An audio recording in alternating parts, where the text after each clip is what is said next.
I'm Claire. I'm a 29-year-old homemaker. I've been married to Matt, who's 34, for 4 years now. We don't have any kids. I met Matt when I was about to graduate from college. I was working part-time during peak season at a medium-sized computer store my parents owned. They were short-staffed in the IT department. Back then, I used to create YouTube videos with my friends. I was good at video editing and programming, so my dad relied on me a lot. Matt was the chief of the department at that time.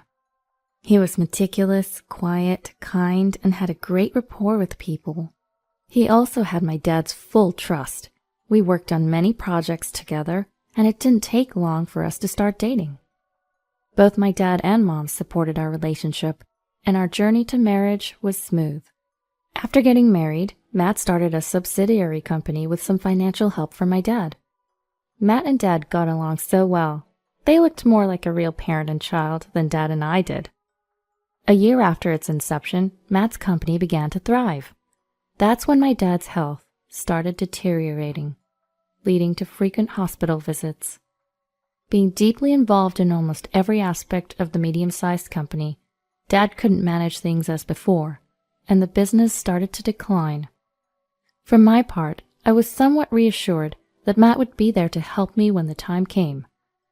I thought Matt would step in if things got too bad, since he had been the chief and knew the ins and outs of the company.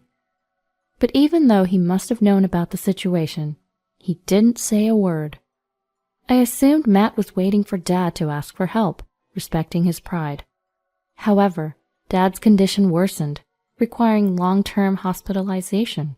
When I rushed to visit him after getting a call from Mom, Dad, weakened by his illness, said with a grim face, "If things continue like this, we might go bankrupt."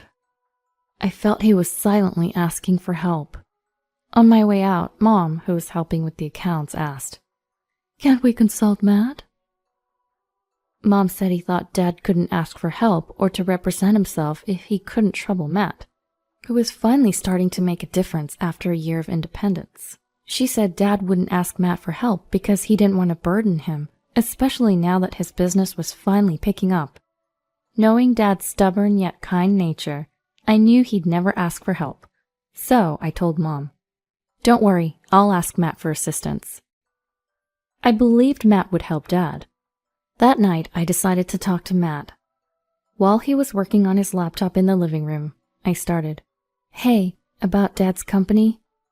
I explained Dad's health, his low spirits, and the dire state of his business, asking if he could help. I expected him to willingly assist, but his response was the opposite. Without even looking up from his laptop, he said, "You're joking, right?"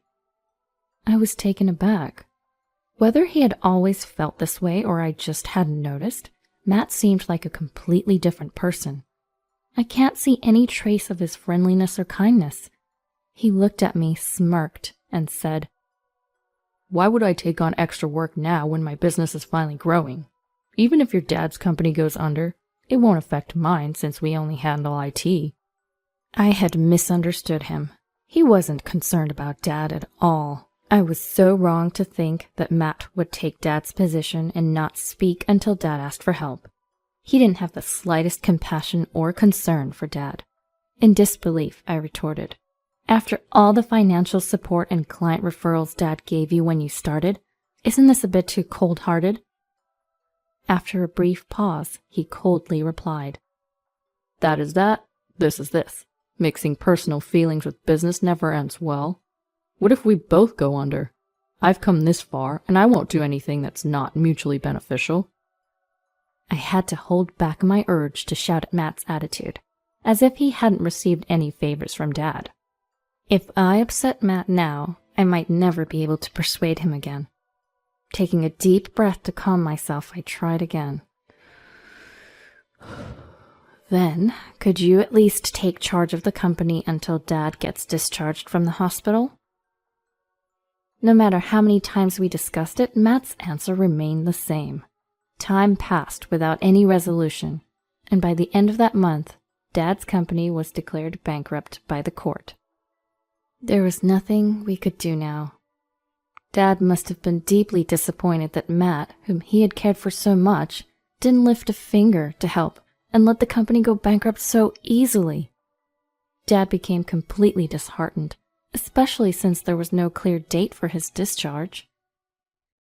Mom had to handle the company's debt settlement all by herself. Handling employee salaries, severance, and dealing with business partners was too much for Mom alone. I decided to tell Matt that I wanted to go back to my parents' house to help Mom at least until the debt settlement was completed. Holding back my resentment that Matt might have prevented the bankruptcy if he had acted, I said, "I'm thinking of going back to my parents' house for a while to help Mom. Can you support us with some living expenses until things settle down?" Matt, as usual, was sitting on the couch, working on his laptop. I had so many things I wanted to say, but this wasn't the time for arguments. Yet again, Matt's unbelievable response came. Without showing any concern from my parents, he said, "Why? Nothing will change if you go. Think about our company." Stunned by Matt's coldness, I couldn't think straight. "Excuse me? What are you talking about?" Interrupting me, Matt continued calmly. "Instead of helping a bankrupt company, you should help mine. I was thinking of assigning you to do the programming for the website of our new client." My mind went blank. "Are you serious? Why are you bringing this up now?" Cutting me off, Matt continued speaking nonchalantly. Even though he knew my parents were going through a tough time, he said, "I'm thinking of expanding the business. Claire, you're just a housewife with too much free time.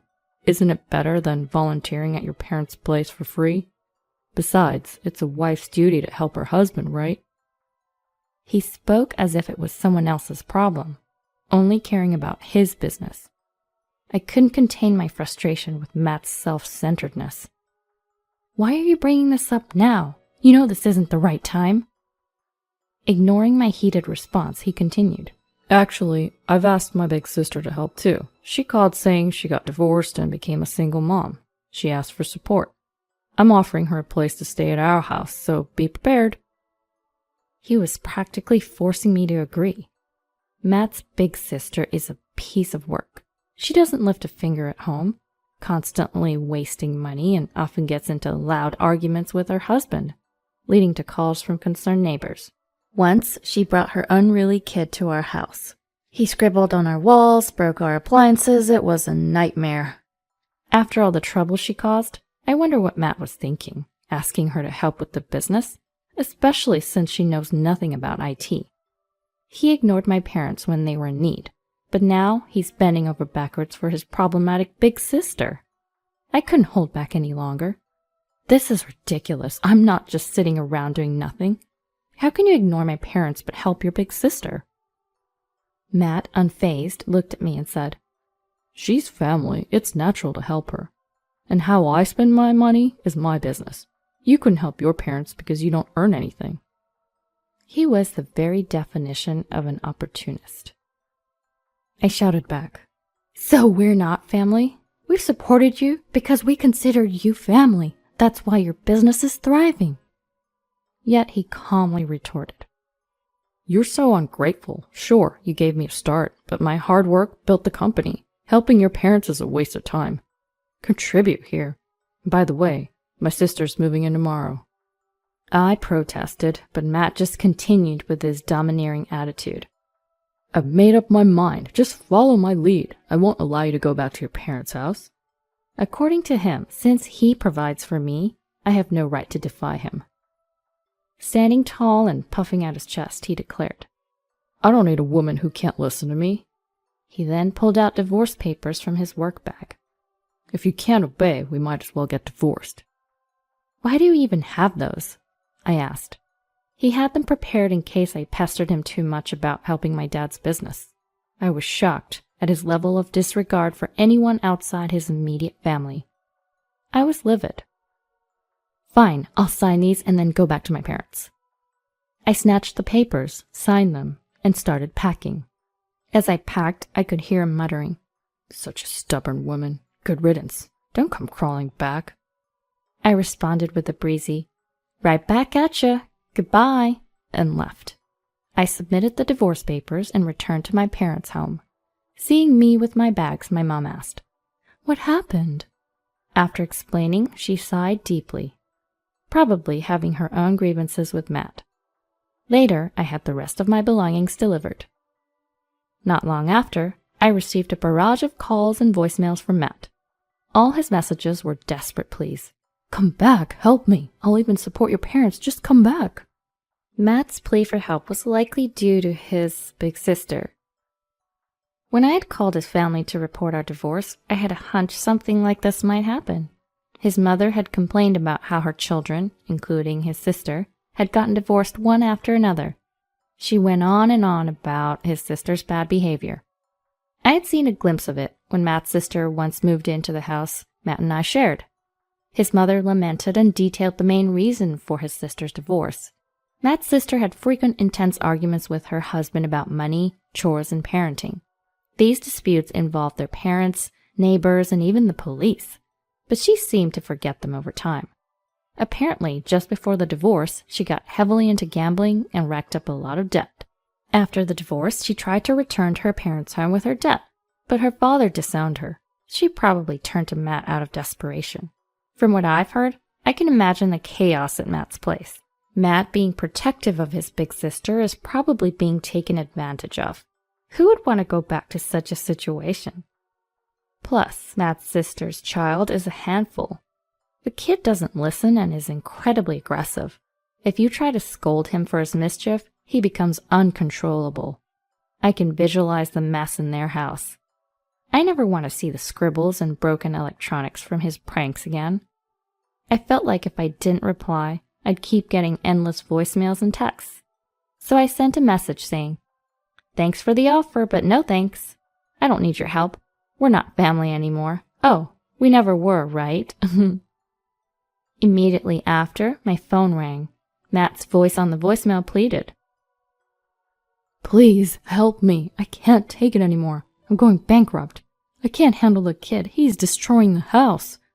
Of course, I didn't answer. Rumors say that by the end of the month, suspicious black cars are often seen around Matt's company. They're probably collection agencies.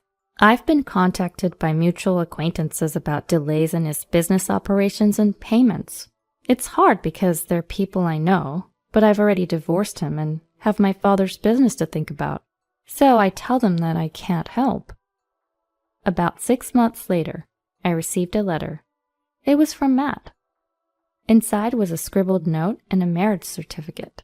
The note apologized and said his sister had left, asking if we could start over. I was flabbergasted. What was he thinking? The worst part was in tiny letters and read, "Please take care of the kid." I guess his sister left, abandoning her debt and child. I've heard his business is on the brink of collapse. No way am I going back to that mess. I sealed the letter and sent it right back.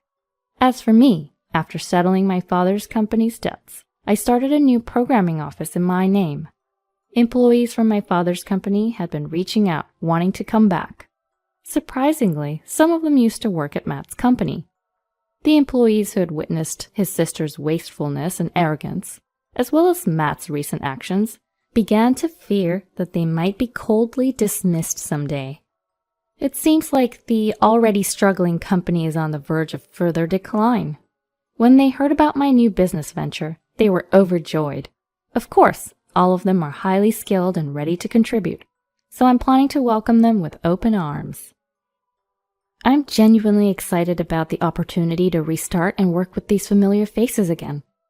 And my father, who had been deeply depressed due to our company's bankruptcy and had no clear discharge date from the hospital, showed remarkable recovery upon hearing the news. He's expected to be discharged soon. He's already eager to return and work even harder than before. At the same time, I heard that Matt's company went bankrupt. I chose to completely ignore it, so I'm not sure what's happening with him now. Regardless of whether someone is family or not, it's essential to cherish relationships built on compassion and trust.